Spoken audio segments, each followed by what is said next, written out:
Let me show you how to install apps on the CHiQ Android TV.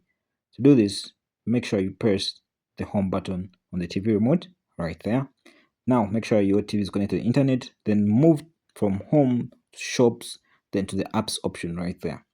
Okay, now here you have a display of all the apps. Now locate the Google Play Store.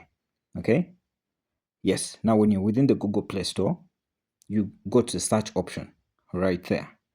Press OK on the TV remote, and this should allow you to input the name of the application that you want to install. I'm going to be using the DSTV Stream app for illustrative purposes in this video. As you try to type it right there, you actually see suggestions. You can select the app and then you go to the install option being displayed.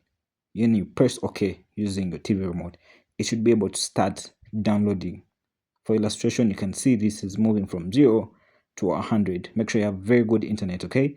Now, as it downloads, consider subscribing to our YouTube channel if you like such a video. Now, when it's downloading, you can actually tap the open option so that you can actually open the app that you have actually installed, okay? Basically, that's how you actually install an app on the CHiQ Android TV. If you like such content, consider subscribing to our YouTube channel. Catch you in the next one.